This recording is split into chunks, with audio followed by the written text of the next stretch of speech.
अस्सलाम वालेकुम दोस्तों, हैदर वॉइस चैनल में आप सबको खुश आमदीद।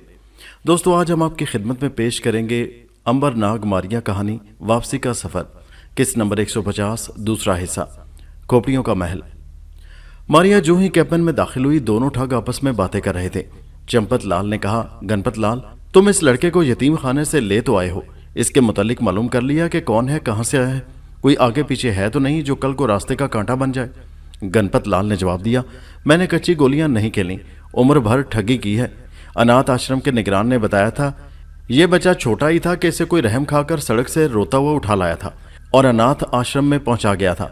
इसके बाद कई साल गुजर गए, कोई इसकी तलाश में नहीं आया। चंपत लाल ने कहा, फिर तो ठीक है, लड़के को जानकी देवी का बेटा बनाकर पहुंचा दो और जब सतीश तमाम माल दौलत और जायदाद पर काबिज हो जाए तो बुढ़िया को चलता करो, लक्ष्मी के सर पर जा बैठो ताकि हमारी बिल्ली हमसे म्याऊं न करे। मारिया ने यह सुनकर दिल में कहा, बेटा तुम उसके सर पर जाकर बैठो और मैं तुम्हारे सर की हजामत बनाकर रख दूंगी। अब मारिया को पता चल चुका था कि सतीश दरअसल कोई लावारिस बच्चा है जिसे ये ठग इस काम के लिए अनाथ आश्रम से ले आए हैं। चंपत लाल ने फिर कहा, सुंदर को समझा दिया ना कि अब अपना पुराना नाम भूल जाए, क्योंकि बुढ़िया के लड़के का नाम सतीश था। गणपत लाल ने कहा, यार तुम तो बाल की खाल निकालते हो, सब कुछ समझा दिया है मेरे भाई, मैं दूध पीता बच्चा नहीं हूं। चंपत लाल ने फिर सवाल किया, इसके बचपन का नाम सुंदर था क्या? गणपत लाल ने कहा, नाम का तो अनाथ आश्रम वालों को भी पता नहीं, बच्चा क्योंकि खूबसूरत था इसलिए अनाथ आश्रम के निगरान ने खुद ही इसका नाम सुंदर रख दिया था। मारिया उन दोनों की हर बात गौर से सुन रही थी। क्योंकि मामला ठगों से था इसलिए मारिया कुछ ज्यादा ही मोहतात हो गई थी। जहाज मडगास्कर बर्मा से होता हुआ कालीकट की बंदरगाह पर पहुंच गया। जानकी देवी को लेकर दोनों ठग यहीं उतर गए। फिर चंपत लाल कोई बहाना करके सतीश को लेकर किसी अपने दोस्त के घर रवाना हो गया और गणपत लाल जानकी देवी को लेकर शिव जी के मंदिर की तरफ रवाना हो गया।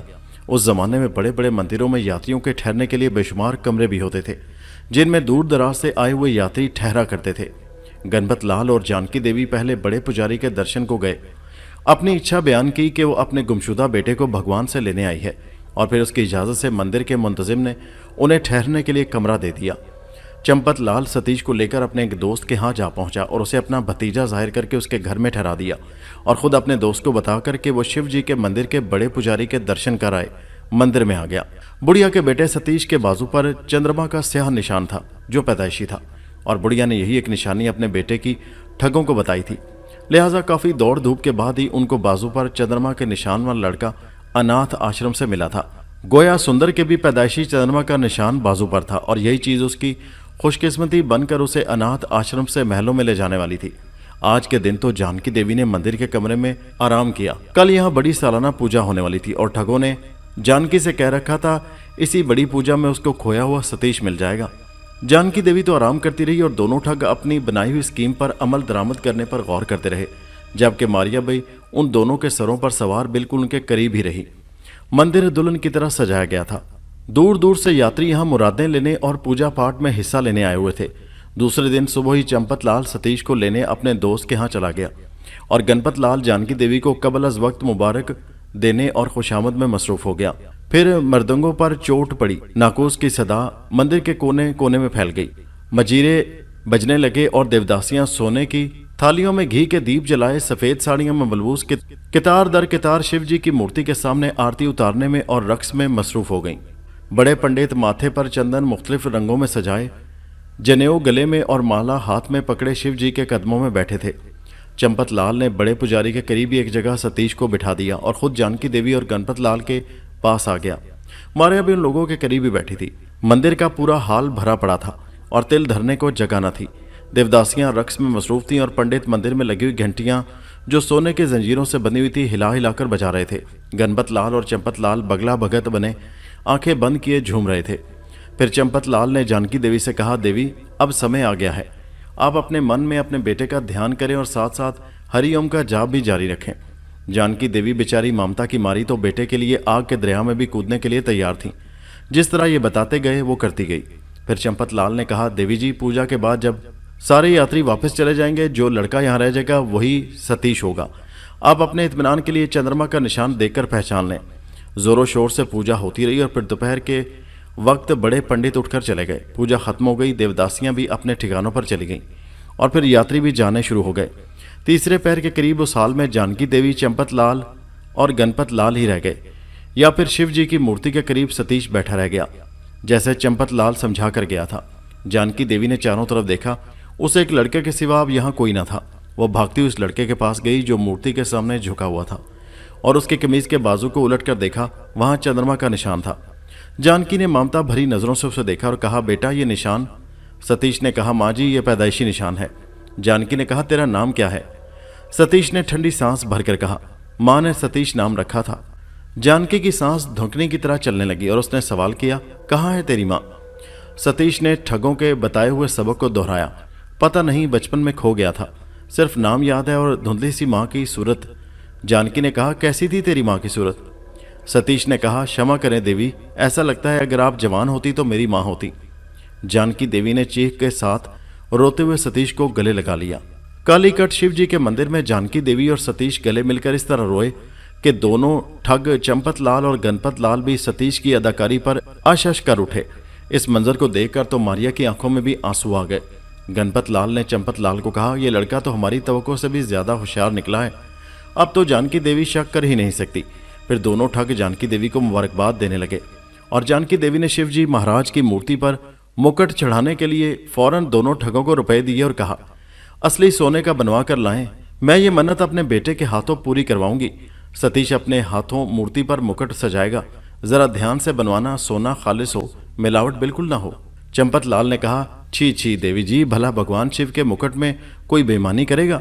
सोना 52 तोले और पाव रति खालिस होगा। आप सतीश बाबू को लेकर बड़े पंडित जी से अशिया ले आए और फिर चलने की तैयारी करें, उस वक्त तक हम मुकुट बनवा कर ले आएंगे। दोनों माँ बेटा पंडित जी के पास चल दिए और दोनों ठग बाजार की तरफ रवाना हो गए। लेकिन तीसरी और उनके साथ मारिया थी, जो ये जानती थी कि ये ठग हिंदू होते हुए भी भगवान की चोरी करने से बाज न आएंगे। दोनों ठग सराफे बाजार गए और सोने की दुकानों के बजाय पीतल के जेवरात बनाने वाले एक सुनार के पास पहुंच गए और उससे कहा, पीतल का एक खूबसूरत मुकुट बनाकर उस पर सोने का पानी चढ़ा दो। सुनार ने कहा, भाई अगर दाम पास नहीं तो भगवान की मूर्ति पर पीतल का मुकुट ही चढ़ा दो, सोने का पानी फिरवाओगे, भला भगवान से दगा करने की क्या जरूरत है? गणपत लाल ने कहा, छी छी, कैसे नीच विचार हैं तुम्हारे। ये मुकुट भगवान के लिए नहीं, हम एक दूल्हा के लिए बनवा रहे हैं, सिर्फ शादी के दिन ही तो पहनना है, जरा बरादरी में हमारी नाक ऊंची हो जाएगी और दाम भी बच जाएंगे।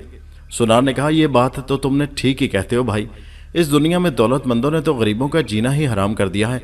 खुद तो सोने के मुकुट दूल्हा और दुल्हन को पहनाते हैं और गरीबों को इस रीत को पीटना पड़ जाता है, बरादरी में भरम रखना भी पड़ता है। अब तुमसे क्या पर्दा, कई बेचारे इस तरह मुझसे खोट का जेवर बनवा कर ले जाते हैं। चंपत लाल ने कहा, हाँ भैया, कल युग है कल युग। सुनार ने कहा, शास्त्रों में भी यही लिखा है। अच्छा अब जरा घूम फिर आओ, पीतल के मुकुट तो मेरे पास कई तैयार पड़े हैं, किसी अच्छे पर सोने का पानी चढ़ा देता हूँ। गणपत लाल ने कहा, कोई खूबसूरत सा बना हुआ मुकुट देना भैया, तुम जानो इज्जत का मामला है। मारिया ने यह सारी गुफ्तगू सुन ली और कहा, कोई बात नहीं है बच्चू, तुम भगवान से भी ठगी करने से बाज ना हो, लेकिन ये माल मैं तुम्हें हजम नहीं करने दूंगी। चंपत लाल और गणपत लाल दोनों शहर में घूमने चले गए। मारिया भी उनके साथ ही थी। दोनों ने घूमते घूमते थोड़ी ही दूर एक जगह हवेली में देखा, लोग हवेली को सजा रहे हैं। गणपत लाल ने एक आदमी से पूछा, क्यों भाई ये क्या है? आदमी ने कहा, भाई बारात जाने वाली है, यह दूल्हा का घर है, कोई 2 घंटे बाद यहाँ से बारात जाएगी। चंपत लाल ने पूछा, हवेली किसकी है? आदमी ने कहा, नए आए हो इस शहर में, भैया सेठ गोविंद राम के बेटे सेवक राम का ब्याह है।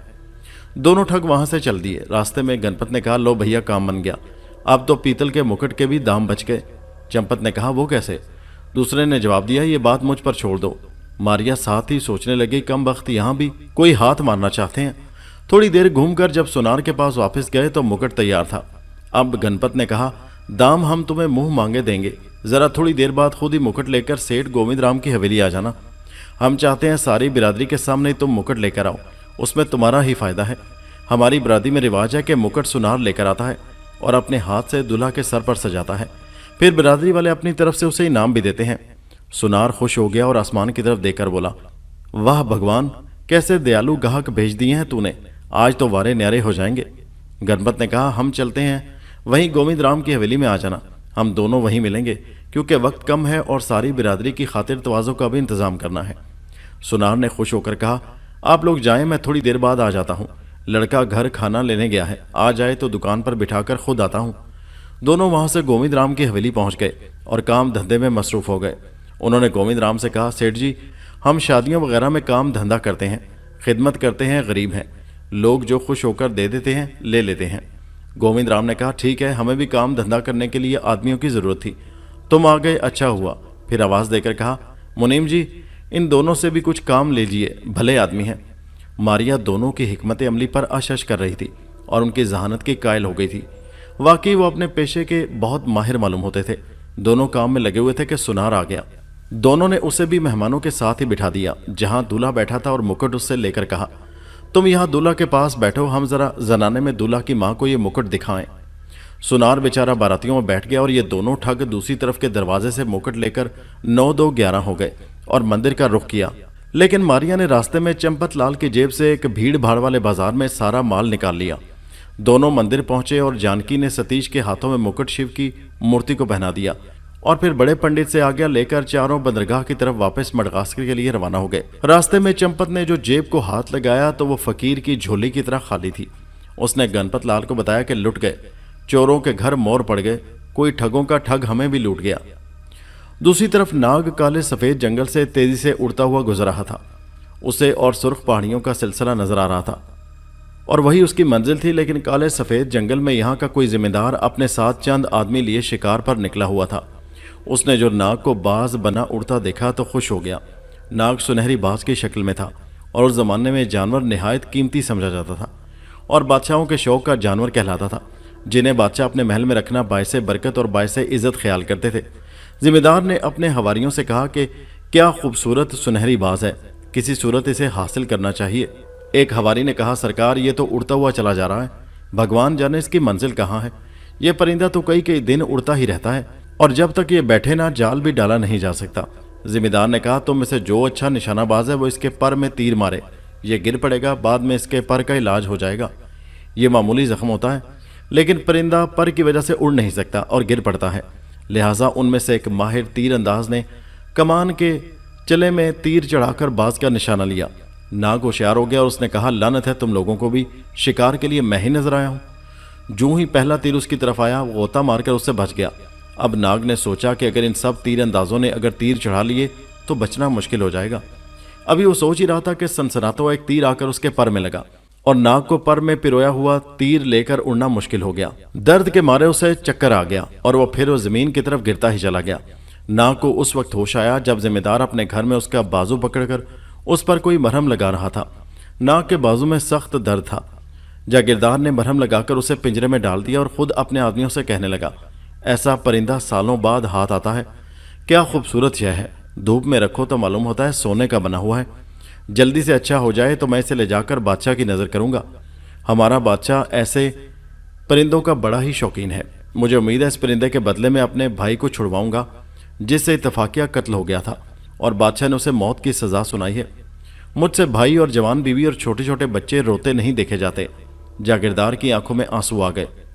वो कोई बदमाश आदमी नहीं था। उसने बादशाह के एहलकारों को इसलिए कत्ल कर दिया था कि उसने मेरे भाई की बीवी पर बुरी नजर डाली थी। हवारी ने कहा, छोटे जागीरदार साहब ने ये जवानों वाला काम किया है। गैरत बचाने के लिए जान दे देना और ले लेना बहादुरों का काम है। तुम ठीक कहते हो। रामू जागीरदार ने अपने आंसू पोंछते हुए कहा, मेरी माँ बेटे के गम में रो रो कर अंधी हो गई है। मेरा बाप चारपाई पर जवान बेटे के गम में जा पड़ा है। भावज ने कई बार खुदकुशी की कोशिश की है। मेरा तो सारा घर ही बर्बाद हो गया है। बस अब इस परिंदे पर ही आस है। भगवान करे बादशाह इसे देखकर खुश हो जाए तो मैं इसके बदले अपने भाई को बादशाह से मांग लूं।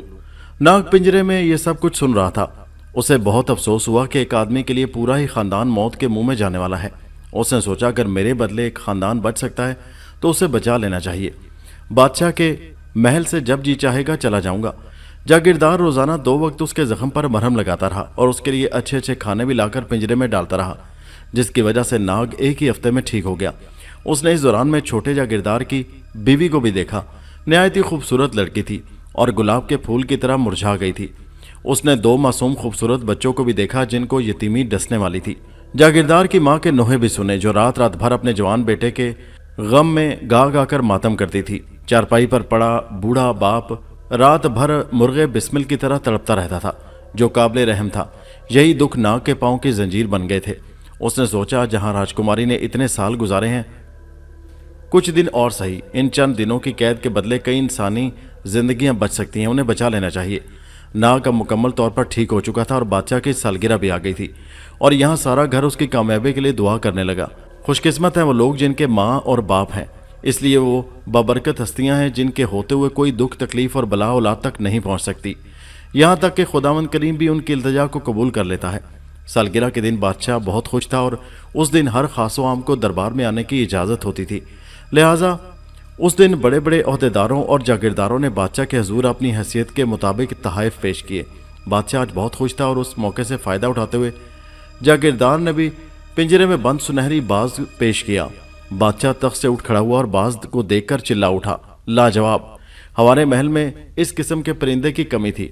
फिर बादशाह ने जागीरदार से कहा, तुम्हारे तोहफे से हम बहुत ही खुश हुए। ये एक नायाब और नादिर परिंदा है।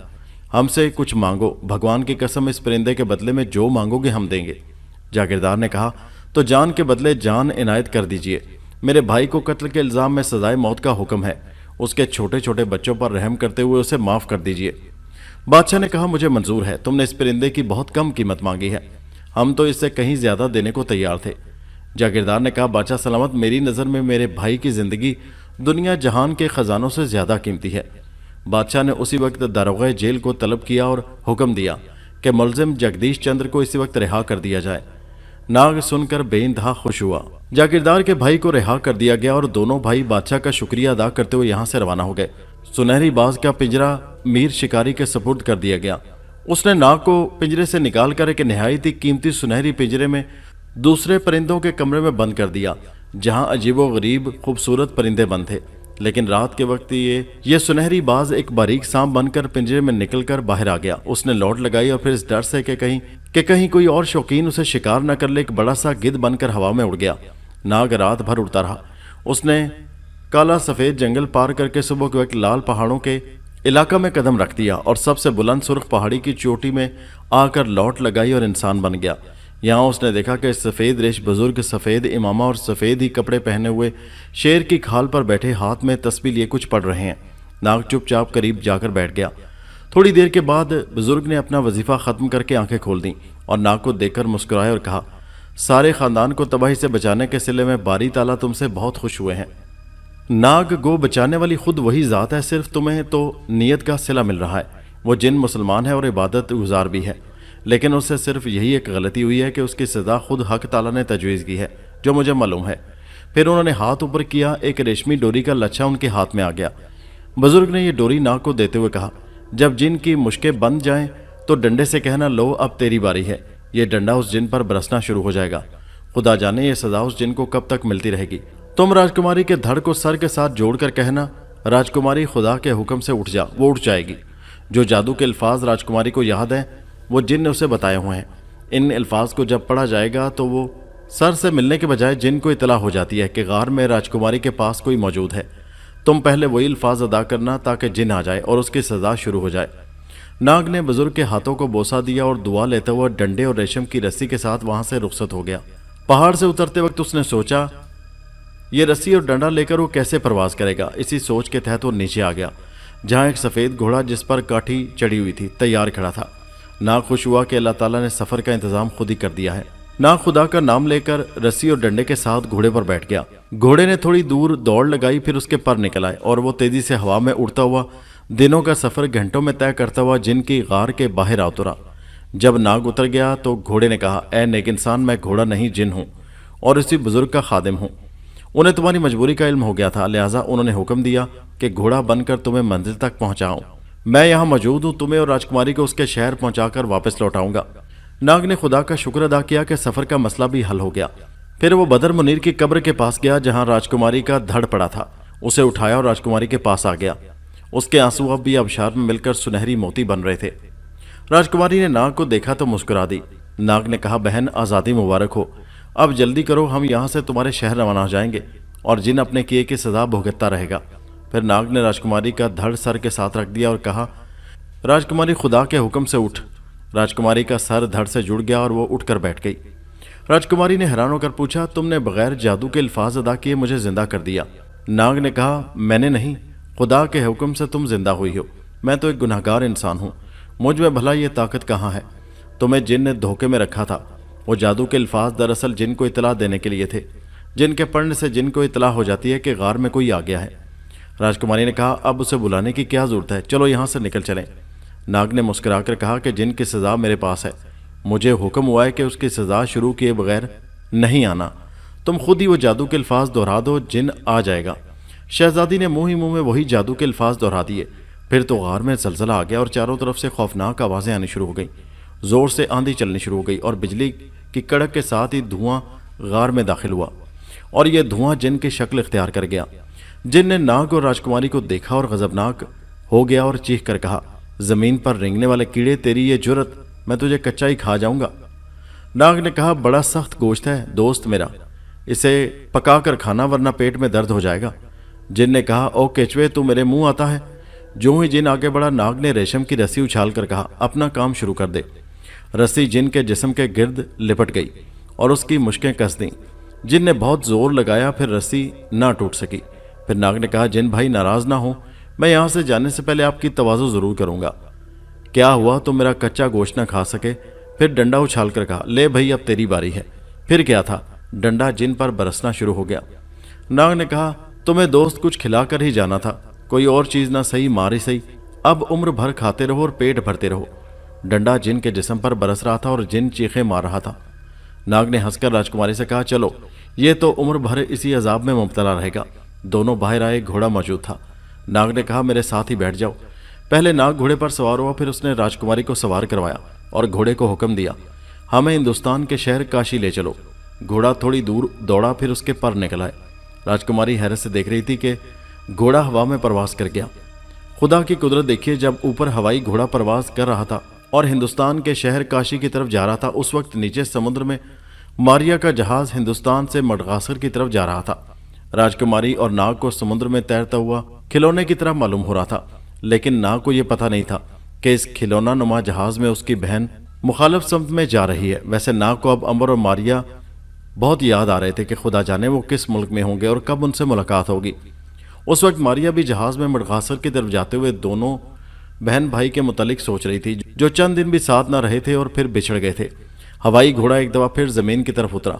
नाग ने चौंक कर देखा, मंदिरों के क्लिस सूरज की छांव से चमक रहे थे और शहर में गंगा नदी चांदी की नहर की तरह से बह रही थी, जिसमें बादवानी कश्तियां खिलौनों की तरह से घूमती नजर आ रही थी।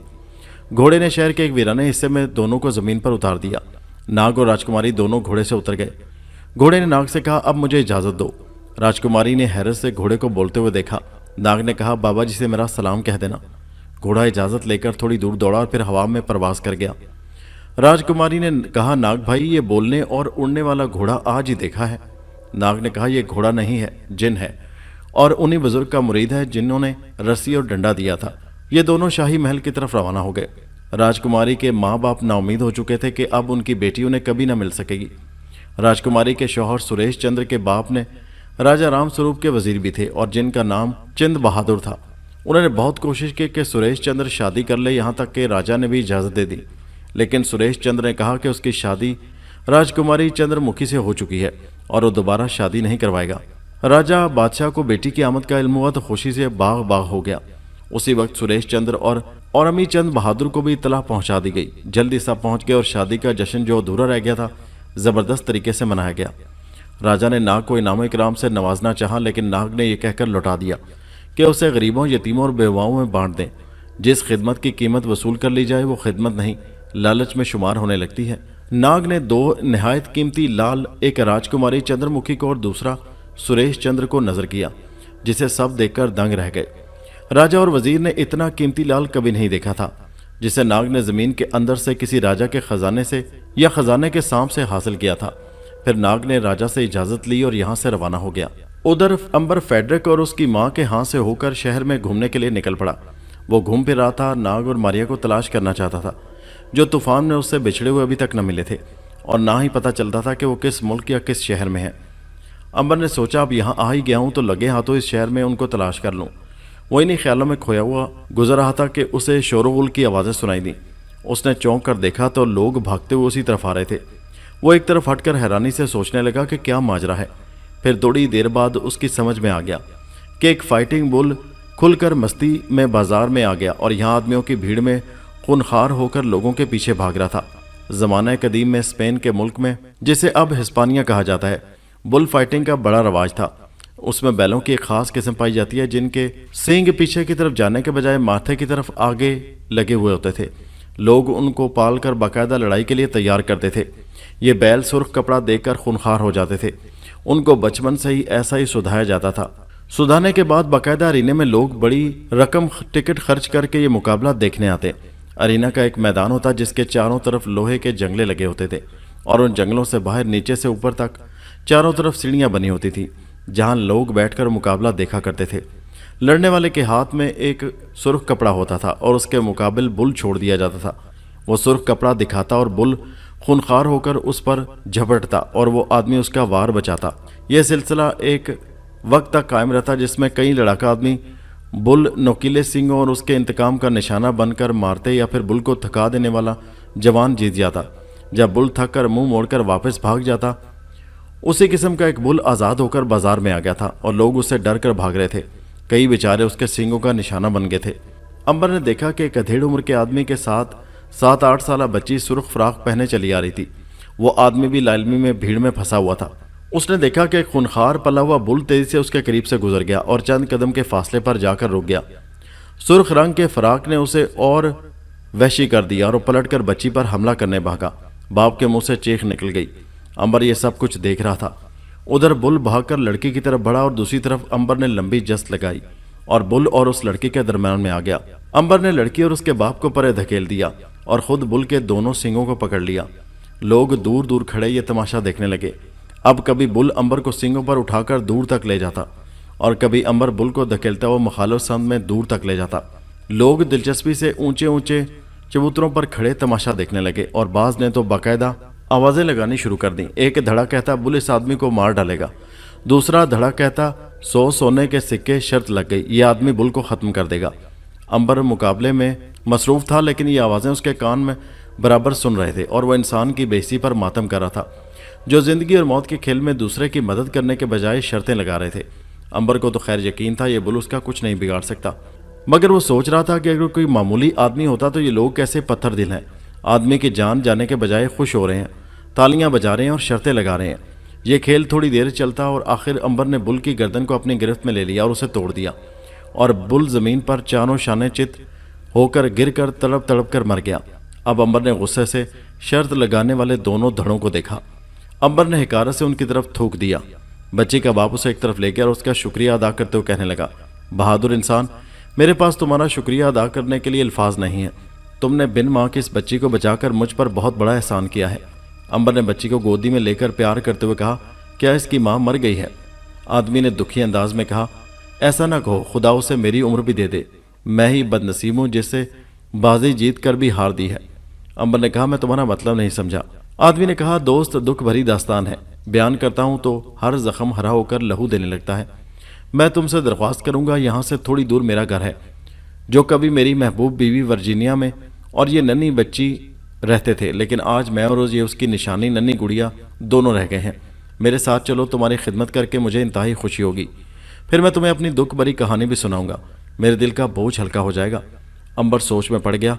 नन्ही बच्ची जिसे वो गोद में उठाए हुए था, उसने प्यार से कहा, चलो ना अंकल, डैडी रात भर रोते रहते हैं मम्मी को याद करके। मुझे भी मम्मी बहुत याद आती है अंकल। अंबर की आंखों में आंसू आ गए और उसने कहा, मैं ज़रूर चलूँगा बेटा, मुझसे हो सका तो तुम्हारा दुख भी बांट लूँगा। बच्ची ने प्यार से माथे का बोसा लेते हुए कहा, मेरे प्यारे अंकल, बहुत बहुत शुक्रिया। और अंबर ने उसे सीने से लगा लिया, जबकि बच्ची का बाप रो दिया। अंबर ने कहा, सब्र करो भाई, मैं तुम्हारे साथ चल रहा हूँ। बस मुझे बताओ, अगर मैं तुम्हारी कोई खिदमत कर सका तो खुदा की कसम मुझे बेइंतहा खुशी होगी। और फिर अंबर बच्ची का बाप, जिसका नाम जॉर्ज था, और ये बच्ची जिसको वो स्वीटी कहते थे, तीनों एक छोटे लेकिन साफ सुथरे और खूबसूरत मकान में दाखिल हुए। सूरज डूब चुका था, लिहाजा जॉर्ज ने बिस्तर पर खाना लगा दिया। अंबर ने कहा, जॉर्ज, तुमने खौमखा तकलीफ की है, मुझे भूख नहीं। स्वीटी ने कहा, अंकल खाओ, तुम नहीं खाओगे तो मैं भी नहीं खाऊंगी। फिर नवाले बना बनाकर अंबर को अपने हाथ से खिलाने लगी। अंबर को बच्ची का ये अंदाज बहुत प्यारा लगा और उसने कहा, बेटी तुम खुद खाओ, मैं अपने हाथों से खाऊंगा और जब तक कहोगी खाता रहूंगा। फिर जॉर्ज, स्वीटी और अंबर ने खाना खाया।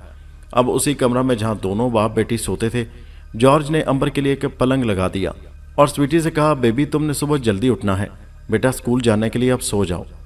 बेबी ने कहा, डैडी मैं सो गई तो अंकल चले जाएंगे। अंबर ने कहा, नहीं बेटी, भला तुमसे मिले बगैर अंकल कैसे जा सकता है?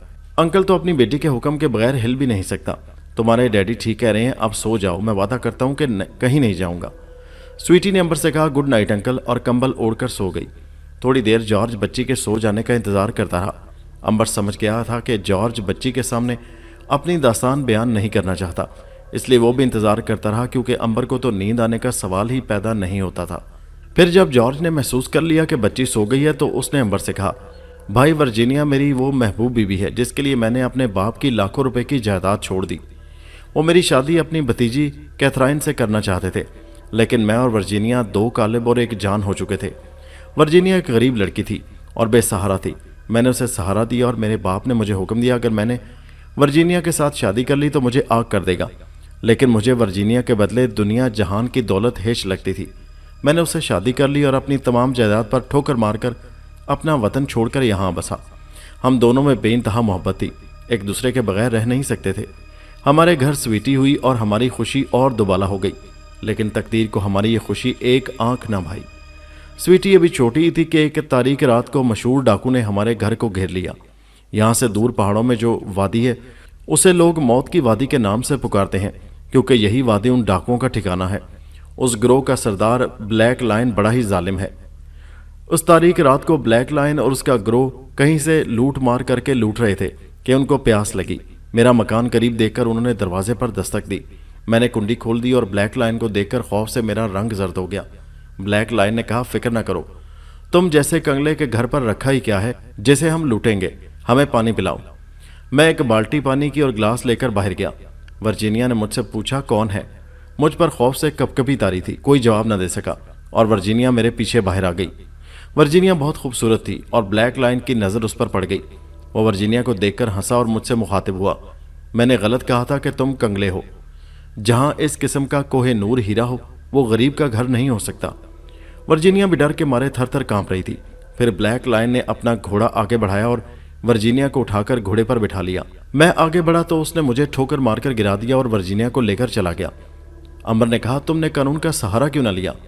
जॉर्ज ने गमगीन किस्म की मुस्कुराहट से कहा, तुम ब्लैक लायन के मुतल्लिक नहीं जानते दोस्त। मौत की वादी में तो कानून भी जाते हुए खौफ खाता है। मेरी फरियाद गुंबद की सदा साबित हुई और मैं आज तक वर्जीनिया की सूरत को तरस गया हूँ।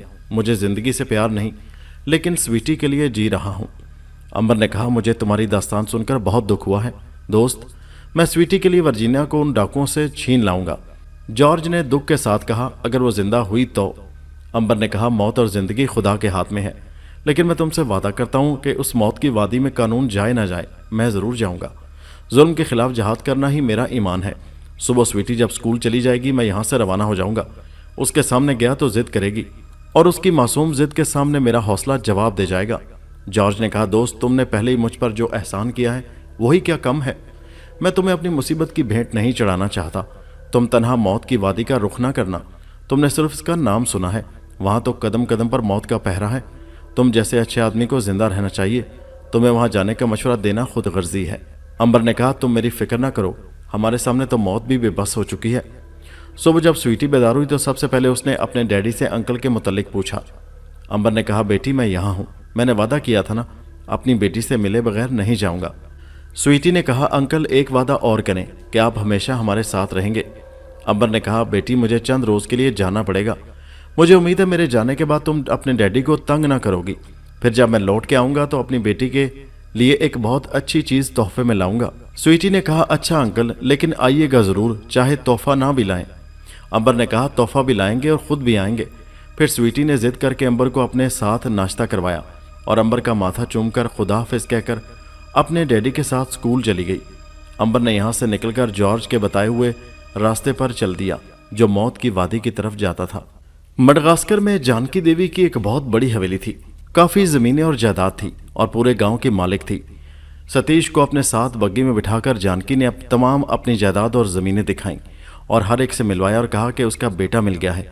ये सब लोग इस बात से खुश थे कि मालकिन का बेटा मिल गया है। हर तरह से मुबारकबाद के पैगामात वसूल हो रहे थे। सतीश से ज़्यादा दोनों ठग खुश थे कि उनका तीर ठीक निशाने पर बैठा है। मारिया ने अपना ठिकाना उन्हीं दोनों ठगों के कमरों में बना लिया था। जानकी देवी की खुशियां देखकर मारिया का दिल चाहता था कि काश सतीश इस बुढ़िया का असली बेटा होता। मारिया हैरान थी कि इतनी दौलतमंद और अक्लमंद बुढ़िया ने इतनी जल्दी सतीश को अपना बेटा मान कैसे लिया। और यही मशवरे ठगों में होते थे कि सिर्फ इतनी सी बात है कि सतीश के बाजू पर चंद्रमा का निशान मौजूद है।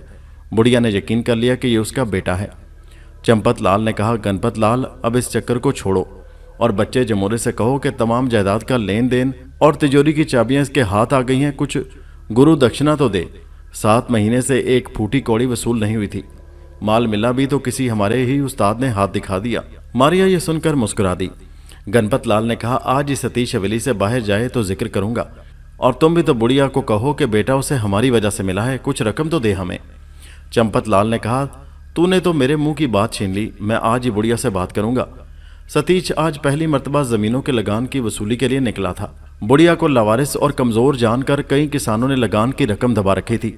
साथ ही गणपत लाल भी हो लिया, और रास्ते में जब किसानों को पता चल गया कि बुढ़िया का बेटा आ गया है और वो बजोरे बाजू भी लगान वसूल करेगा, तो उन्होंने पिछली रकम की थैलियां सतीश को पेश करनी शुरू कर दी।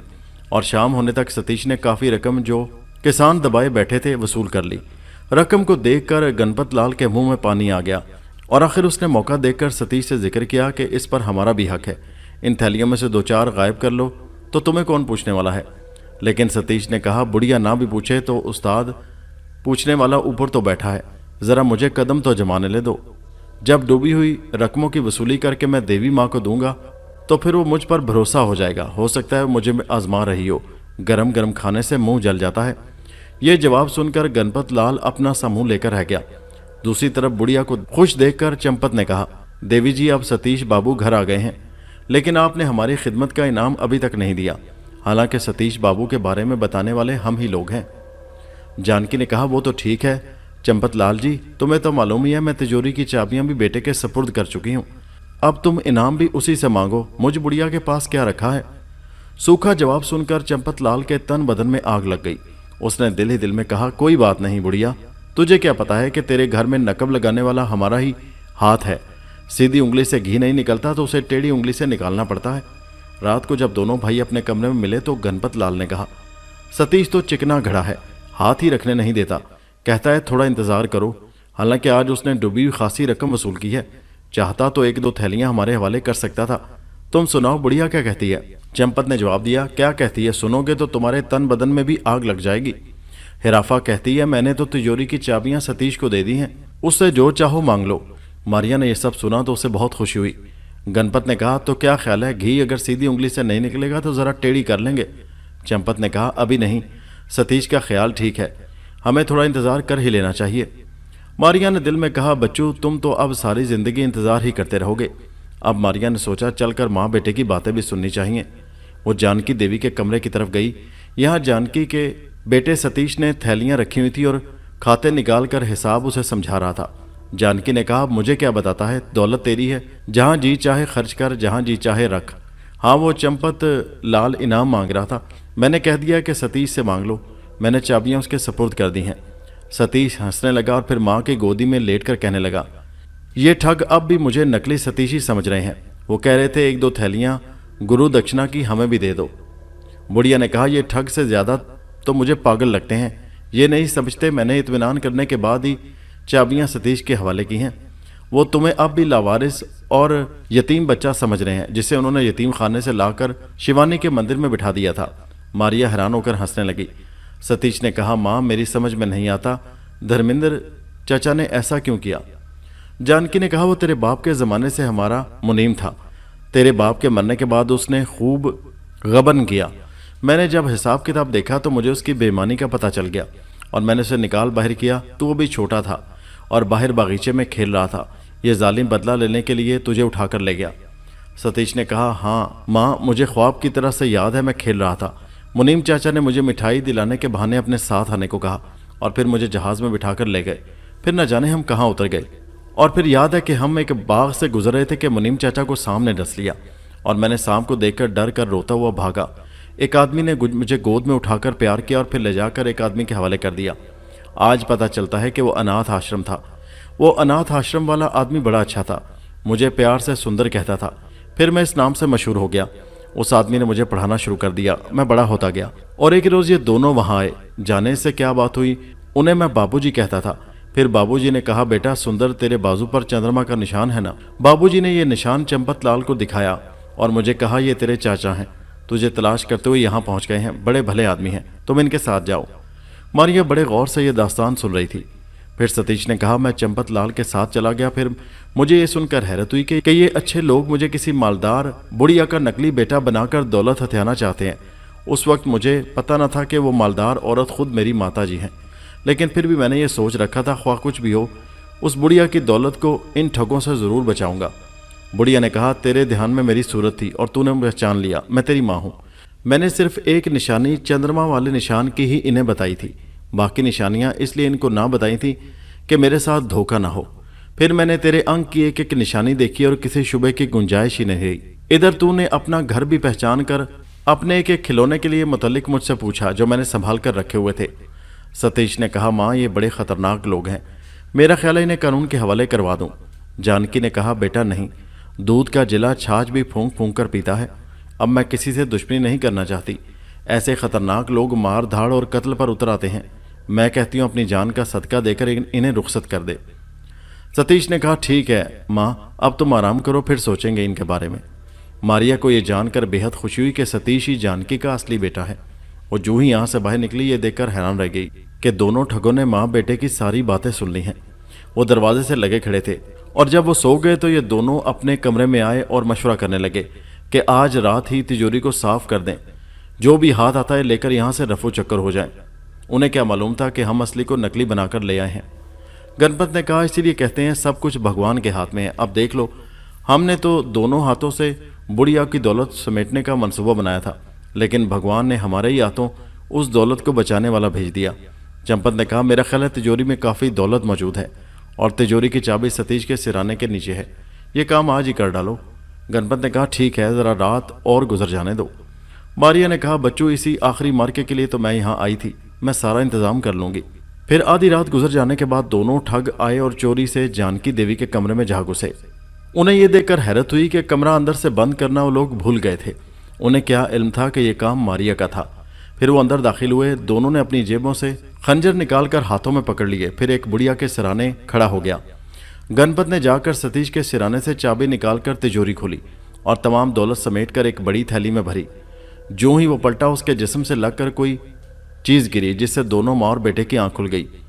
चंपत ने खंजर दिखाकर कहा, बुढ़िया चुपचाप पड़ी रहे, वरना खंजर दिल के पार कर दूंगा। गणपत ने सतीश को देखा जो उठकर खड़ा हो गया था और अपना खंजर उठा लिया था। सतीश ने कहा, गुरुजी ये क्या? गणपत ने कहा, चले, गुरु हमेशा बड़ा ही होता है, हमें क्या खबर थी कि हम संपोली को उठा लाए हैं। सतीश ने कहा, तुम तो खामखा नाराज हो गए गुरु। गणपत ने कहा, चले, हमारी आंखों में धूल ना झोंक, हमें इल्म हो गया है, नकल असल हो गया है, अब हमारी राह से हट जा, वरना अब के तू माँ से बिछड़ गया तो दूसरे जहन्नम में ही मुलाकात होगी। बुढ़िया ने कहा, सतीश तेरी जिंदगी मुझे इस दौलत से ज्यादा महंगी है, ले जाने दे। सतीश ने कहा, माँ ये इतनी आसानी से हमारी दौलत नहीं ले जा सकते, इसमें हमारी खानदानी हीरे और जवाहरात भी लाखों की मालियत के हैं। वो चंपत ने कहा, सतीश अगर तुमने शोर मचाया या कोई हरकत की तो मैं तेरी माँ को कत्ल कर दूंगा। सतीश माँ के सीने पर खंजर देखकर एक तरफ हो गया तो गणपत थैली लेकर बाहर जाने लगा, लेकिन मारिया ने टांग अड़ा दी और वह जमीन पर गिर पड़ा। थैली उसके हाथ से गिर गई, जिसे मारिया ने उठा लिया और गणपत हैरान रह गया, थैली किधर गायब हो गई। वो समझा ये टांग सतीश ने अड़ाई है। वो तेजी से उठा। दूसरी तरफ मारिया ने एक जोरदार मुक्का चंपत के जड़ दिया, जो बुढ़िया के सीने पर खंजर लगाए खड़ा था, और वह दूर जा गिरा। इस दौरान में सतीश ने गणपत पर छलांग लगा दी। खंजर गणपत के हाथ से दूर जा गिरा और अब दोनों में खंजर उठाने के लिए जिद्दोजहद शुरू हो गई। सतीश बिल्कुल नौजवान था और गणपत की जवानी ढल रही थी। वह सतीश की ताकत का मुकाबला नहीं कर सकता था, लेकिन अपने तजुर्बे की बिना पर वो सतीश का हाथ खंजर तक नहीं पहुंचने देता था। दूसरी तरफ जो ही गुस्से से चंपत उठा, मारिया ने उसके मुंह पर एक जोरदार ठोकर मारी, जिससे उसके 2 दांत टूट गए और उसके मुंह से खून का फवारा निकल पड़ा। वह हैरान था कि ये कौन सी गैबी ताकत है उसके मुकाबले पर उतर आई है, क्योंकि बुढ़िया तो पलंग पर पड़ी थर थर कांप रही थी। दूसरी तरफ खंजर एक दफा फिर गणपत के हाथ आ गया और वह सतीश से कह रहा था, थैली कहाँ गायब कर दी, मेरे हवाले कर दो, वरना ये खंजर तेरे सीने में उतार दूंगा। सतीश खुद हैरान था कि थैली कहाँ गायब हो गई। चंपत ने जमीन से उठते हुए कहा, गणपत हम बाजी हार गए हैं, कोई नजर न आने वाली ताकत हमारे खिलाफ इनकी मदद कर रही है। देखो, उसने ठोकर मारकर मेरे दांत तोड़ दिए हैं। जरूर थैली भी उसी ने गायब की है। बेहतर यही है यहाँ से निकल चलो। गणपत ने कहा, ऐसे तो मैं भी नहीं जाऊंगा। अगर ये दौलत हमारे हिस्से में नहीं आ सकी तो बुढ़िया को भी जिंदगी भर बेटे की जुदाई बर्दाश्त करनी होगी। उसने खंजर से सतीश पर वार करने के लिए खंजर उठाया ही था कि मारिया ने उसके पेट में अपना घुटना मार दिया। वो दोहरा हो गया तो मारिया ने उसके मुंह पर एक जोरदार ठोकर रसीद की जो उसकी नाक पर पड़ी और वो खून में नहा गया और चक्कर खाकर जमीन पर गिरा। चंपत ने जो ये देखा तो भागना चाहा, मगर मारिया ने उसके चेहरे पर एक जोरदार हाथ मारा और वो दीवार से जा टकराया और उसका सर दीवार से लगा और फट गया और वो भी जमीन पर जा गिरा। अब बुढ़िया और सतीश दोनों हैरान थे कि ये कौन है जो नजर नहीं आता, और उसने ना सिर्फ हमारी जान बचा दी है बल्कि हमारी दौलत भी इन ठगों से बचा ली है। तब बुढ़िया ने कहा, आप कौन हैं जिन्होंने हमारी मदद की है? आपने मेरे बेटे की जान बचाकर मुझ बुढ़िया पर बहुत बड़ा एहसान किया है। तब मारिया ने कहा, मैं एक रूह हूँ माँ जी, और मैं इन ठगों के पीछे उस वक्त से हूँ जब ये दोनों सतीश को नकली समझकर अपने साथ ही कालीकट ले जा रहे थे। वहाँ मैंने आपको बेटे की याद में तड़पते देखा तो मुझे बहुत अफसोस हुआ कि ये ठग एक माँ की ममता का नाजायज़ फ़ायदा उठाकर उसकी दौलत लूटना चाहते हैं। मैं साई की तरह इनके साथ रही। इन ठगों से भगवान का मुकुट भी पीतल का बनवाया था, उस पर सोने का पानी चढ़ा हुआ था, और फिर इस गरीब सुनार से भी धोखा किया और मुफ्त में पीतल का मुकुट लाकर भगवान की मूर्ति पर चढ़ा दिया। लेकिन मैंने वो सिक्के इनकी जेब से निकाल लिए थे जो मुकुट खरीदने के लिए आपने इनको दिए थे।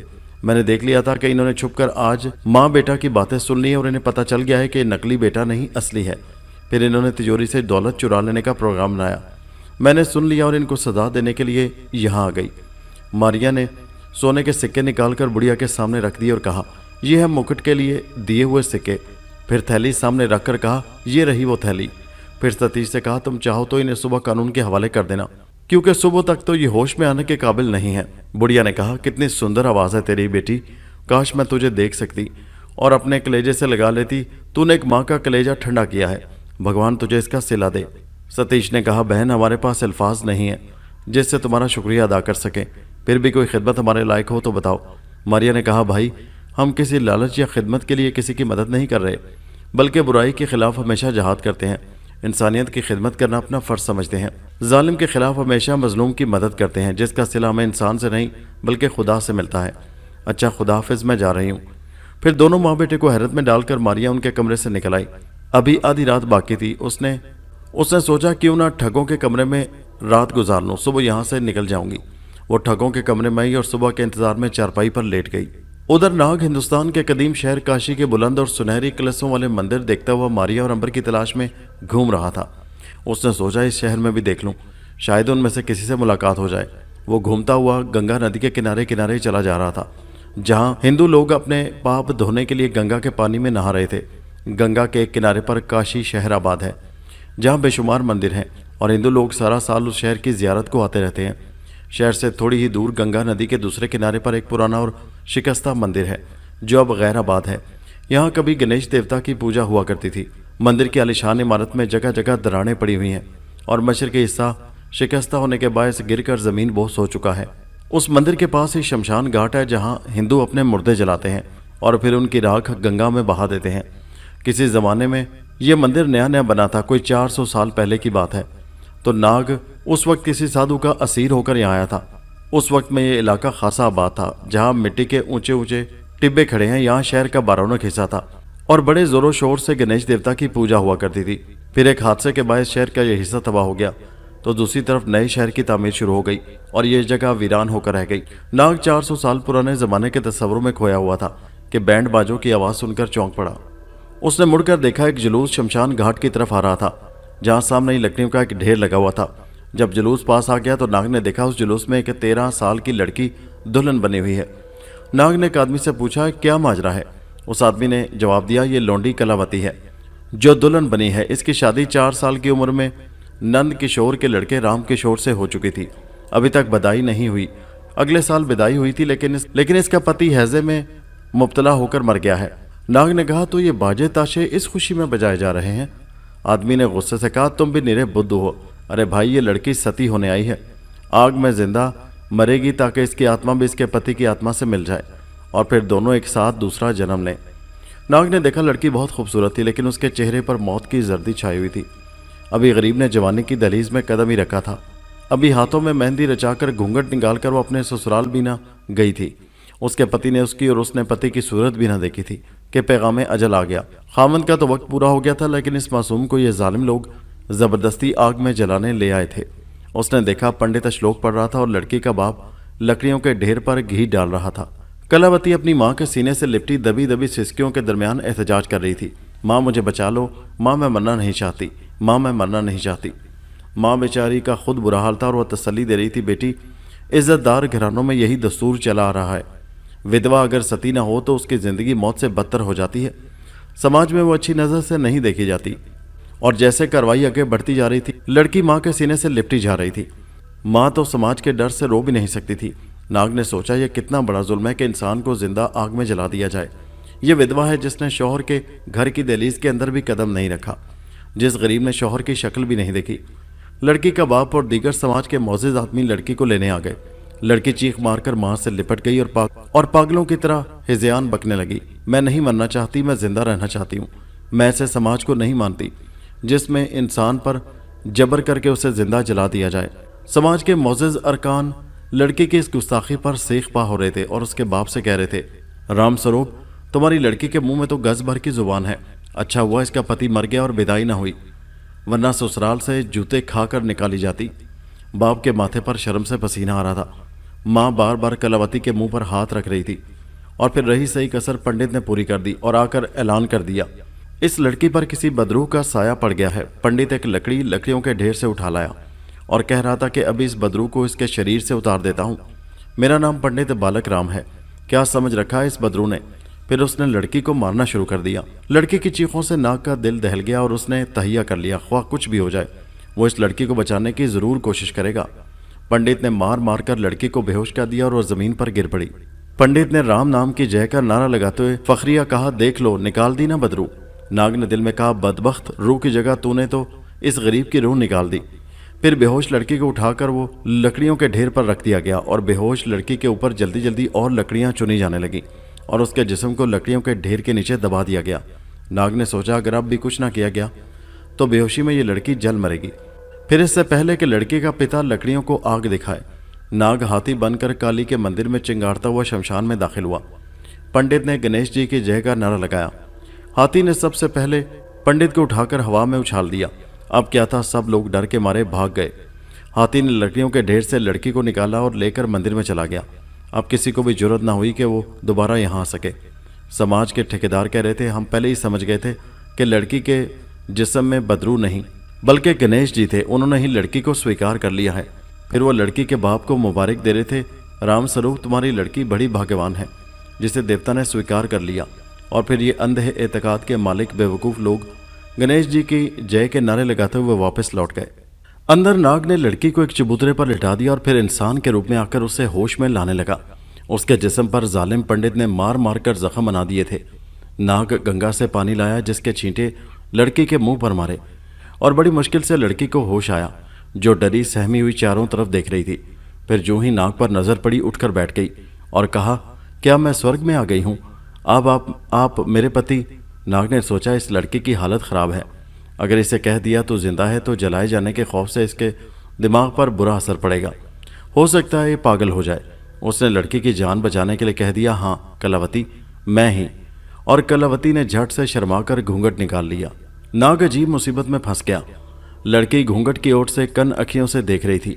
नाग को परेशान देखकर कहने लगी, क्या बात है, ये कैसी परेशानी है, क्या दासी पसंद नहीं आई? और उसका गला ये बात करते हुए रुंध गया। नाग मजीद परेशानी में मुब्तला हो गया, लेकिन उस मासूम का दिल रखने को कह दिया, नहीं तो कलावती तू बहुत सुंदर है, मेरी परेशानी का कारण कोई और ही बात है। कलावती ने कहा, क्या दासी को ना बताओगे? नाग ने कहा, फिलहाल तुम आराम करो, मैं तुम्हें सब कुछ बता दूंगा। और पीछा छुड़ाने के लिए कह दिया, तुझे भूख लगी होगी, मैं तेरे लिए खाने को लेकर आता हूँ कुछ।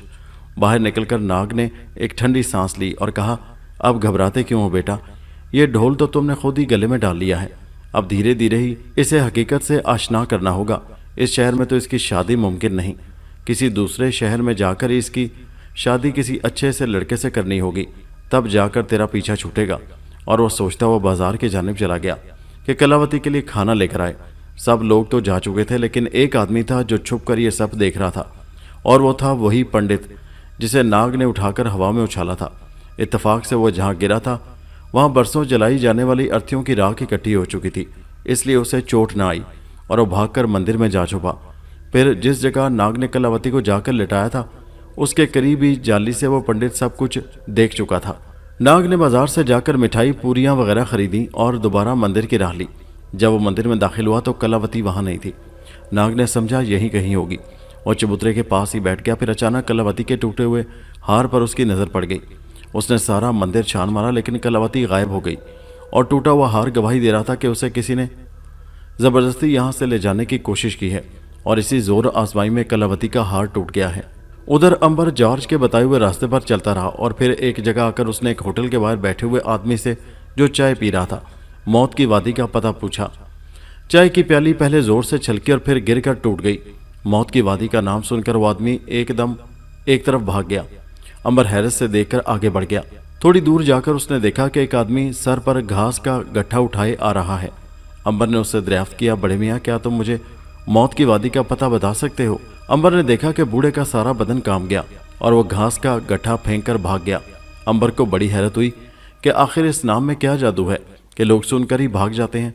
अंबर उसी रास्ते पर बढ़ता गया।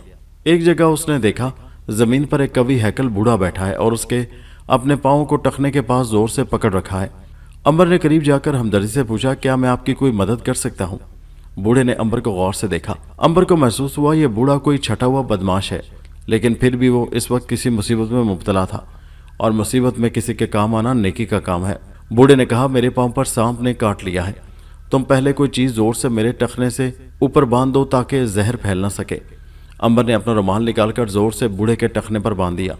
बूढ़े ने इत्मीनान का सांस लिया और अपना खंजर निकालकर अंबर की तरफ बढ़ाते हुए कहा, ये लो, अब टखने के नीचे जख्म लगाकर जहर आलूद खून निकाल दो। अंबर ने जल्दी से खंजर लिया और पाँव में एक जगह तेज धार फेर कर जख्म लगा दिया। वहां से काले किस्म का खून निकलने लगा, जो जहर की वजह से सुर्ख से स्याह हो गया था। काला खून बहता रहा, लेकिन अंबर को हैरत थी, बूढ़े को उस जख्म का या सांप के काट खाने का जरा सा भी एहसास नहीं था। अंबर ने पूछा, सांप कैसा था? बूढ़े ने एक तरफ इशारा करते हुए कहा, खुद देख लो, मैंने इसका सर कुचल दिया है।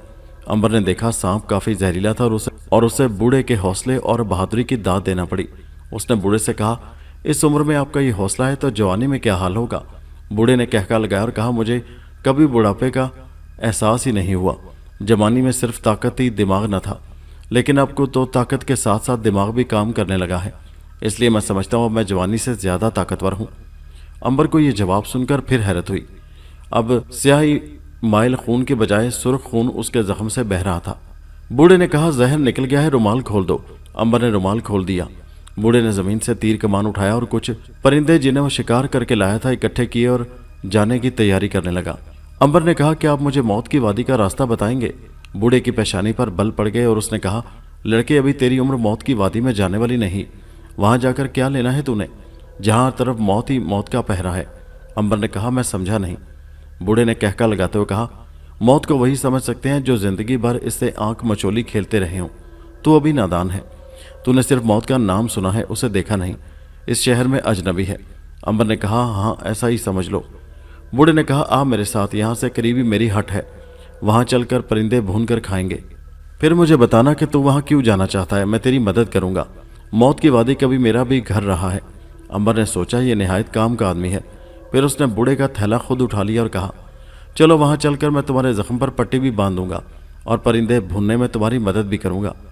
और फिर अंबर को बूढ़ा लेकर एक तरफ चल दिया, जहां एक लकड़ी की हट बनी हुई थी और उस हट के आगे एक छोटा सा सहन झाड़ियों की बाढ़ से बूढ़े ने बना रखा था, जहां मुख्तलिफ किस्म के फूल खिल रहे थे। लकड़ी की हट पर रोगन किया हुआ था और सहन में लकड़ी की एक मेज और चंद कुर्सियां पड़ी हुई थी। हट को देखकर अंबर को अंदाजा हो गया, बूढ़ा काफी सफाई पसंद और नफीस तबीयत का मालिक है। बूढ़ा सहन से गुजरकर अंबर को अंदर कमरे में ले गया। अंबर ने देखा हट को बूढ़े ने बड़े सलीके से सजाया हुआ था। लकड़ी के फर्श पर कालीन बिछा हुआ था और नफीस और कीमती लकड़ी का फर्नीचर अंदर सजा हुआ था। छत के साथ एक फानूस लटक रहा था। बूढ़े ने सुनोरा करके आवाज दी। एक मोटी सी अधेड़ उम्र की औरत अंदर दाखिल हुई, जो शायद उस बूढ़े की बीवी थी। बूढ़े ने परिंदे उसे देकर कहा, मेहमान के लिए खाना तैयार करो और पहले मुझे दवाइयों का थैला दे जाओ, मेरे पाँव पर जरा जख्म आ गया है। सुनोरा अंदर चली गई और जब वापस आई तो उसके हाथ में एक थैला था, हिरन की खाल का बना हुआ। बूढ़े ने उसके अंदर से चंद डिबियां निकाली और साथ ही एक कपड़ा भी फिर अंबर से कहा, जब तक खाना तैयार होता है तुम ज़रा ज़ख्म पर दवाई लगाकर पट्टी बांध दो। फिर उसने एक डिबिया खोलकर अंबर के आगे रखते हुए कहा, शिकारी आदमी अक्सर ज़ख्मी होते ही रहते हैं। अंबर ने मरहम ज़ख्म पर लगाया और पट्टी बांध दी। फिर बूढ़ा आराम से एक आराम कुर्सी पर लेट गया और अंबर से कहा, अब बताओ तुम्हें मौत की वादी में क्या काम है। अंबर ने उसे तमाम कहानी सुनाई और कहा, मैं जॉर्ज और स्वीटी से वादा करके आया हूँ, वर्जीनिया को उस ब्लैक लायन से छीन कर ले आऊँगा। बूढ़े ने अपनी आंखें खोलते हुए कहा, लड़के काफ़ी मुश्किल काम तूने अपने जिम्मे ले लिया है। ब्लैक लायन किस बला का नाम है ये मैं ही जानता हूँ। अंबर ने कहा, मालूम होता है आपसे कोई झपट हो गई है। बूढ़े ने कहका लगाया और कहा, तुम्हें यकीन नहीं आएगा लेकिन सच है, मेरे पूरे जिस्म पर 180 जख्मों के निशान हैं जो कई मार्कों में ब्लैक लायन के लगाए हुए हैं। अब अंबर संभल कर बैठ गया। बूढ़े ने कहा, दुनिया में सिर्फ बर्नार्ड ही एक ऐसा शख्स है जिससे ब्लैक लायन की दुश्मनी है। कभी लोग मुझे भी वाइट कोबरा के नाम से पुकारते थे। वाइट कोबरा कसरत से पाया जाता है जो नहायत ही जहरीला सांप शुमार होता है। मैं भी भेड़ियों के इस गिरोह में रह चुका हूँ और ब्लैक लायन के बाद बहादुरी में मेरा दूसरा नाम था। उस गिरोह में रहकर मैंने भी बड़े जुल्म किए। अब याद करता हूँ तो शर्म से गर्दन झुक जाती है। मैं भी एक भेड़िया ही था। ज़रा सी बात पर इंसान को कत्ल कर देना मेरे लिए मामूली बात थी। फिर मेरी ज़िंदगी में सोनोरा दाखिल हुई, फादर ग्रैमर की लड़की जिसके खून में नेकी, शराफत और मासूमियत रची बसी हुई थी। वो एक तारीक रात थी और इस बस्ती में एक नया कानून का मुहाफ़िज़ आया था जिसकी बहादुरी की बड़ी धूम थी और इसीलिए उसको इस ख़तरनाक इलाके में तब्दील करके भेजा गया था जो हमारे लिए एक चैलेंज था, क्योंकि उसने आते ही हमारे चंद साथियों के काम में मुदाखलत की थी जो हमारे लिए एक चैलेंज की हैसियत रखती थी। जो ही हमें इतला मिली, शेरिफ ने हमारे चंद आदमियों को बंद कर दिया है। ब्लैक लायन ने मुझसे कहा, इस खतरे को यहीं रोक दो वरना नया शेरिफ ये समझेगा कि हम उसके रोब में आ गए हैं। जवानी का ज़माना था और हम बहादुरी के नाम पर मौत का भाव पूछते फिरते थे। हुकाम बाला ने नए शेरिफ के साथ एक पूरी पलटन सिपाहियों की भी मदद के लिए भेजी हुई थी और उनका प्रोग्राम था कि वो मौत की वादी में आकर हमें गिरफ्तार करेंगे, जिसकी हमें इतला मिल चुकी थी। और इसलिए ब्लैक लायन चाहता था हम खुद जाकर दुश्मन से टकरा जाएं और अपने आदमियों को भी हवालात से छुड़ा लाएं। तमाम गिरोह ने हमारे साथ जाना चाहा, लेकिन मैंने और ब्लैक लायन ने अपनी बर्तरी जाहिर करने के लिए सबको रोक दिया और कहा कि सिर्फ हम ही जाएंगे और उस शेरिफ को सबक सिखा कर आएंगे कि दोबारा मौत की वादी का नाम भी न ले। तो वो एक तारीक रात थी जब मैं और ब्लैक लायन अपने स्याह घोड़ों पर मौत की वादी से निकलकर स्टील ग्राहम शहर में गए जहाँ शेरिफ का थाना था। और फिर हम जोश में थाने की दीवारों से कूदकर शेरिफ के कमरे तक पहुंच गए और फिर आंधी और तूफान की तरह दफ्तर में दाखिल होकर शेरिफ की मेज़ उल्टा दी। ये सब कुछ इतना गैर मुतवक्को और अचानक हुआ कि शेरिफ को तैयारी का मौका भी न मिल सका। जिस वक्त मैं शेरिफ के कमरे में तोड़ फोड़ मचा रहा था, यहाँ मौजूद सिपाही इकट्ठे होकर उस कमरे की तरफ दौड़ पड़े और फिर ब्लैक लायन को मौका मिल गया। उसने हवालात का ताला तोड़कर अपने साथियों को आज़ाद करवा लिया। अब शेरिफ को इल्म हुआ तो उसने अपने तमाम सिपाहियों को हमारी तरफ भेज दिए, जबकि मैं भी कई सिपाहियों के घेरे में अपनी तलवार से लड़ाई में मसरूफ़ था। ज़रा सिपाहियों की भीड़ मेरी तरफ से छटी तो मुझे फरार का मौका मिल गया और मैं पिछली तरफ की खिड़की का शीशा तोड़कर बाहर निकल गया, लेकिन शेरिफ ने पीछे से तलवार फेंक कर मारी और मेरी कमर में गड़ गई। मैंने सीटी मारकर अपने सुधाए हुए घोड़े को बुलाया और उस पर बैठकर निकल गया। मैं शदीद ज़ख्मी था। मैंने देखा मेरे पीछे ब्लैक लायन और हमारा साथी भी आ रहे हैं और इनके पीछे सिपाही घोड़ों पर सवार माँ शेरिफ चले आ रहे हैं। मैं शदीद ज़ख्मी था, ज़ख्म से काफ़ी खून निकल चुका था। मैंने महसूस कर लिया कि अब ज़्यादा देर घोड़े की पीठ पर ना बैठ सकूंगा। मैंने अपना घोड़ा एक मोड़ पर आकर मौत की वादी के बजाय दूसरी तरफ मोड़ दिया। मुझे मालूम था सिपाही ब्लैक लाइन और डाकुओं का पीछा मौत की वादी तक करेंगे और फिर वहां जाकर आखिरी मरका होगा, लेकिन मेरी हिम्मत जवाब दे गई और फिर मेरा घोड़ा गिरजा के बाहर पहुंचा ही था कि मैं निढाल होकर घोड़े से गिर पड़ा। फादर ग्रैमर उस वक्त इबादत में मसरूफ़ थे। मेरे गिरने के बाद घोड़ा खड़ा होकर हिनहिनाया और फादर गिरजा के हाल से बाहर आए। मुझे इस हालत में देखा तो सोनोरा को आवाज़ दी जो उसकी बेटी थी और फिर मुझे सहारा देकर अंदर ले गए। सोनोरा और फादर ने मुझे पुलिस से छुपाकर कई रोज़ रखा और मेरा इलाज करते रहे। इस दौरान में फादर ग्लैमर ने मुझे भेड़िए से इंसान बना दिया। उन्होंने अपने किरदार से साबित कर दिया कि भेड़िए और इंसान में क्या फ़र्क होता है। सोनोरा ने मेरी बड़ी खिदमत की और मेरे अंदर के सोए हुए इंसान को जगाया। मुझे अपनी ज़ात से नफरत हो गई। मैं मिट्टी में मिला हुआ हीरा था। फादर ग्रैमर ने मुझे तराश के पेल दी और डाकू से इंसान बना दिया, यहाँ तक कि अपनी प्यारी बेटी को मेरी बीवी बनाकर साथ भेज दिया। अंबर ने कहा, वाकई निगाहें मर्द मोमिन से बदल जाती हैं तकदीरें। बूढ़े ने अपना जिक्र शुरू रखते हुए कहा, फिर मैंने अज़म कर लिया कि बुराइयों के खिलाफ जिहाद करूँगा, जुल्म की आवाज़ में आवाज़ मिलाने के बजाय उसे खामोश कर दूंगा। इंसानियत को इन भेड़ियों से निजात दिलाकर दम लूंगा। अंबर खामोशी से सुन रहा था। बूढ़े ने कहा, फिर मैं ही ब्लैक लाइन की राह का सबसे बड़ा पत्थर बन गया। फादर ग्लैमर की सिफारिश से मुझे इस इलाके का शेरिफ बनाकर भेजा गया। ब्लैक लाइन से कई मार के हुए और मैंने उन डाकुओं को मौत की वादी तक महदूद करके रख दिया। शहर को उस गंदगी से पाक कर दिया। उस दिन से आज तक यहाँ कानून की बालादस्ती है।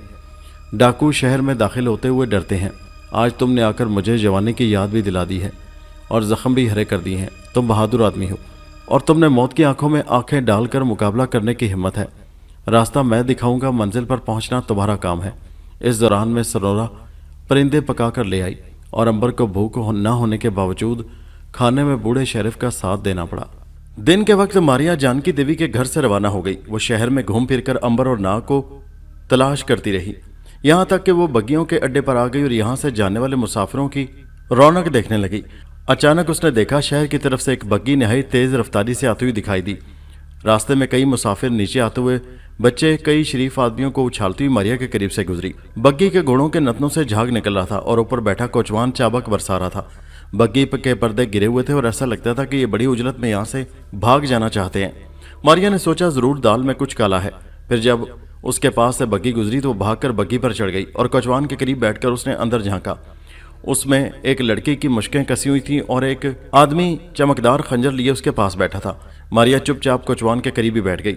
बग्गी के घोड़े हवा से बातें कर रहे थे, लेकिन कोचवान फिर भी चाबक पर चाबक बरसाए जा रहा था। अब शहर काफी पीछे रह गया था और बग्गी जंगल से गुजर रही थी।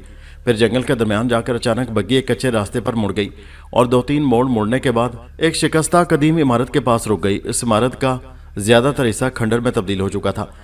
ये खंडर बता रहे थे कि अपने वक्तों में ये खूबसूरत इमारत होगी और ये रास्ता यहाँ आकर खत्म हो जाता था। आदमी ने लड़की को बड़ी बेरहमी से नीचे गिरा लिया और उसे घसीटता हुआ इमारत के सालम हिस्से की तरफ ले गया। रास्ते में उस इमारत का सहन पड़ता था जहाँ बेतुके दरख्त उगे हुए थे और उनकी शाखें एक दूसरे में उलझ कर रह गई थी। किसी जमाने में यह बाग होगा, क्योंकि यहाँ अब भी शिकस्ता सा तालाब बना हुआ था जो अब खुश्क था और ये बाग पामाल होकर रह गया था, जंगल में तब्दील हो चुका था। बाजार से गुजरने के बाद इमारत शुरू होती थी। यह जरूर किसी जागीरदार जिम्मेदार की हवेली होगी, जिसके आसार बता रहे थे कि उसके मकीन या तो दुनिया में नहीं है या गर्दिशी हालात ने उन्हें बाग की तरह पामाल कर दिया है जो इस इमारत की तरफ तवज्जो नहीं देती। आदमी लड़की को लेकर राहदारी से गुजरकर एक कमरे में ले आया। उसके एक तरफ एक खूबसूरत सतून था जिस पर उस कमरे की छत खड़ी थी। आदमी ने लड़की को लाकर उस सतून से बांध दिया और एक बार फिर बाहर निकल गया। मारिया भी उनका पीछा करती हुई यहाँ पहुंच गई थी और अभी तक उसके समझ में कुछ नहीं आया था। लड़की ने जब देखा वो आदमी बाहर गया है, उसने रस्सी की बंदिश से अपना एक हाथ आजाद कर लिया और फिर अपने गिरेबान से कोई सब्ज रंग का छोटा पत्थर निकाल कर अपने मुंह में रख लिया। मारिया समझ गई उस लड़की ने अपने गले में वो जगह बना रखी है जहां जमाना कदीम में चोर और डाकू सोने हीरे को मुंह में डालकर अपने गले में महफूज कर लेते थे और फिर जरूरत पड़ने पर फिर निकाल लेते थे। आदमी कोचवान की चाबक उठाए हुए अंदर दाखिल हुआ और अब लड़की के चेहरे पर पहले वाली घबराहट न थी, उस पर एक इत्मीनान था। आदमी ने कहा, देखो रजनी, पारस पत्थर मेरे हवाले कर दो, वरना तुम्हारे कपड़ों से लेकर तुम्हारी खाल तक की तलाशी लेकर रहूंगा। हम तिब्बत से तुम्हारे पीछे लगे हुए हैं और जब तुम्हारे बाप तिब्बत के दलाई लामा ने तुम्हारे जहेज में वो पारस पत्थर दिया था, तुम और तुम्हारा खानदान हम लोगों से बचते बचाते तिब्बत से बर्मा और फिर यहाँ पहुंचे। मगर बकरे की माँ कब तक खैर मनाएगी? रास्ते में तुम लोहे से पारस छूकर सोना बनाते हैं और अब बेच बेच कर ऐश करते रहे। तुम्हारा खामिद हमें जुल देकर निकल गया है, मेरे साथी उसके पीछे हैं और उसे भी यहाँ पहुंचा दिया जाएगा। इस चूहा बिल्ली के खेल में हम तंग आ चुके हैं और अब यह खेल खत्म होकर रहेगा। उस पारस पत्थर के लिए हमने तिब्बत का सफर किया था। मालूम हुआ था कि तिब्बत के मौजूदा दलाई लामा शालाकू के पास उनका खानदानी पारस पत्थर मौजूद है जो नस्ल दर नस्ल चला आ रहा है। फिर जब हमने एक रात शालाकू की शाहरग पर खंजर रख दिया तो उसने हमें बता दिया उसकी सिर्फ एक ही बेटी थी और फिर पारस पत्थर में मैंने उसे जहेज में दे दिया है। फिर हमें तुम्हारी और तुम्हारे खामिन की तलाश हुई। तुम दोनों मिल तो गए, लेकिन तुम्हारे खामिन बिलाशुबा एक बहादुर और अक्लमंद आदमी है। उसे मालूम हो गया कि हम पारस पत्थर के लिए उसके पीछे लगे हुए हैं। वो हमसे बचता बचाता हुआ यहाँ तक आया। हम तस्लीम करते हैं कि तुम लोगों ने हमें कदम कदम पर शिकस्त दी, लेकिन इस दफा जीत का पासा हमारी तरफ होगा। चुपचाप बता दो पत्थर कहाँ है। वो पहले तुम्हारे खावन की अंगूठी में था, हमने वो अंगूठी हासिल कर ली है, लेकिन उसमें नग की जगह खाली है, जिससे साफ जाहिर होता है कि तुम लोगों ने हमें धोखा देने के लिए उसे अंगूठी से निकाल कर कहीं छुपा दिया है। मारिया की समझ में तमाम कहानी आ गई। दूसरी तरफ उस आदमी ने लड़की पर चाबक बरसाने शुरू कर दिए, लेकिन लड़की ने अपनी जुबान सख्ती से बंद कर रखी थी। फिर उस बदमाश ने लड़की के गिरेबान में हाथ डालकर उसकी कमीज फाड़कर फेंक दी। और इसी तरह वो लड़की के जिस्म से एक एक करके सारे कपड़े नोच कर फेंकता रहा। मामला मारिया की बर्दाश्त से बाहर होता जा रहा था। फिर इससे पहले कि मारिया कोई फैसला करे, बदमाश ने एक जोरदार मुक्का लड़की की ठोड़ी पर जड़ दिया और लड़की ने बचने की कोशिश की और मुक्का ठोड़ी के बजाय उस लड़की की गर्दन पर लगा और सब्ज रंग का पत्थर उसके मुंह से निकलकर कमरे के फर्श पर जा पड़ा। बदमाश की पत्थर देखकर बाजें खिल गईं। उसने आंखें फाड़कर पारस पत्थर की तरफ देखा और फिर इससे पहले कि वो पत्थर उठाए, मारिया ने बढ़कर वो पत्थर उठा लिया। बदमाश को बड़ी हैरत हुई कि पत्थर एक दफा फिर मिलते मिलते रह गया और गायब हो गया। वो परेशान होकर चारों तरफ देखने लगा और फिर रजनी की तरफ देखकर कहा, पत्थर कहाँ चला गया? रजनी भी हैरान थी। फिर मारिया ने कहा, पारस पत्थर मेरे पास है। बदमाश ने नजर न आने वाली शय की आवाज सुनकर कहा, कौन हो तुम? मारिया ने जवाब दिया, मैं रजनी की माँ हूँ। तुम क्या हो? ये सैकड़ों साल से नस्ल दर नस्ल चले आने वाला पारस पत्थर है जिसे हमने अपनी बेटी को जहेज में दिया है। तुम इनसे छीन लोगे? कान खोल के सुन लो, मैं अब तक ये तमाशा देखती रही, लेकिन आज तुमने मेरी बेटी के जिस्म पर जिस तरह वहशियाना तरीके से चाबक बरसाए हैं, मेरी ममता बेचैन हो गई है। मुझे इसकी मदद को आना पड़ा। ये पत्थर बुजुर्गों की बख्शीश है और हमारे खानदान से कहीं नहीं जा सकता। अगर तुमने वक्ती तौर पर कभी इसे हासिल भी कर लिया तो याद रखो, ये तुम्हारे लिए तबाही और बर्बादी बन जाएगा और तुम्हारे लालची गिरोह का एक आदमी भी जिंदा नहीं बचेगा। मेरी नसीहत पर अमल करो और पारस का ख्याल दिल से निकाल दो। बदमाश ने कहका लगाते हुए कहा, यह पत्थर तो तुम्हें हमारे हवाले करना ही होगा, वरना याद रखो हम तेरे दामाद और बेटी के जिस्म से खाल उतार कर भुस भर देंगे। अब मारिया को इंतहाई गुस्सा आ गया और उसने बदमाश को गिरबान से पकड़कर एक मुक्का उसके मुंह पर रसीद कर दिया। बदमाश जमीन पर जा गिरा और चाबक उसके हाथ से एक तरफ गिर गई। मारिया ने वो चाबक उठा ली और फिर जी भरकर उस बदमाश के जिस्म पर चाबक बरसाए, यहाँ तक कि कई जगह से उसकी खाल भी उधड़ गई और बदमाश मौका पाकर वह यहाँ से भाग गया। मारिया ने रजनी को खोल दिया। रजनी ने कहा, मैं तुम्हारी बहुत शुक्रगुजार हूं बहन कि तुमने आड़े वक्त में मेरी मदद की। इन बदमाशों ने मेरा और मेरे खाविंद का जीना मुहाल कर रखा है। ये हमसे हमारा पारस पत्थर छीन लेना चाहते हैं, मगर तुम नजर क्यों नहीं आती हो? तुम कौन हो? काश मैं तुम जैसी नेक लड़की को देख सकती। मारिया ने कहा, बहन तुम मुझे देख नहीं सकती, लेकिन मैं तुम्हारी मदद जरूर करूंगी। रजनी ने कहा, अच्छी बहन ये तो बता दो तुम कौन हो? मारिया ने कहा, तुम्हारी ही उम्र की एक लड़की हूँ। यूं समझ लो कि एक बुजुर्ग की दुआ या बददुआ से मैं गायब होकर किसी को नजर नहीं आती। रजनी ने कहा, तो फिर मेरी सहेली बन जाओ। इन जालिमों ने हमारी जिंदगी अजीरन कर दी है। हमने शादी के बाद एक दिन भी चैन से नहीं गुजारा। अब देखो ना जाने मेरा खाविंद कहाँ छुपा हुआ है, लेकिन यह जालिम मुझे यहाँ उठा लाया है। इसके साथी मेरे खाविंद के पीछे होंगे और अब न जाने हम दोनों की कब मुलाकात होगी। हमने किसी का क्या बिगाड़ा है? मारिया ने कहा, यह इंसानियत के नाम पर बदनुमा दाग हैं। ऐसे लोग जो बेगुनाहों पर जुल्म करके उनसे जबरदस्ती उनकी दौलत छीन लेना चाहते हों, किसी रियायत के मुस्तहिक नहीं होते। मुझे सहेली कहा है तो मुझ पर एतमाद करो। पारस पत्थर मेरे पास तुम्हारी अमानत है। जब तक ये लोग अपने अंजाम तक नहीं पहुंच जाते इसे मेरे पास ही रहने दो। रजनी ने कहा, मुझे आप पर एतमाद है बहन, लेकिन हमारी जान किसी सूरत इन बदमाशों से बचाओ। मारिया ने कहा, तुम्हें इनके ठिकाने का पता है? रजनी ने कहा, हाँ शहर में है। ये 12 बदमाशों का एक गिरोह है। मारिया ने कहा, आओ मेरे साथ। ये 12 के बजाय 100 भी होंगे तो निपट लूंगी इनसे। दूसरी तरफ वही बदमाश मार खाकर अपने गिरोह के पास गया और उनको सारी कहानी कह सुनाई कि पारस पत्थर रजनी की माँ की रूह के पास है। उनके सरदार हंट ने कहा कि रूह का इलाज भी हो जाएगा, तुम अभी जाकर फादर लॉन्गमैन को ले आओ। उसकी सारी उम्र काले जादू में गुजरी है। रजनी का खामिद हमारे कब्जे में है और रजनी उसे छुड़ाने के लिए यहाँ जरूर आएगी। फिर लॉन्गमैन उसकी माँ की रूह को भी कैद कर लेगा और उससे पारस पत्थर वसूल हो जाएगा। उसके खामिद की हिफाजत करना खतरनाक आदमी है, गायब ना हो जाए।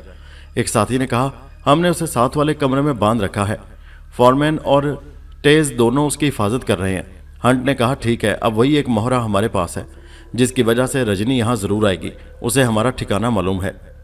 दोस्तों ये दिलचस्प कहानी अभी जारी है। इसका अगला हिस्सा नेक्स्ट वीडियो में मुलाहाजा कीजिए, जिसका लिंक इसी वीडियो के नीचे डिस्क्रिप्शन में मौजूद है। उस लिंक पर क्लिक कीजिए और पहुंच जाइए इस कहानी के अगले हिस्से पर, और हमारे चैनल हैदर वॉइस को सब्सक्राइब कीजिए। शुक्रिया।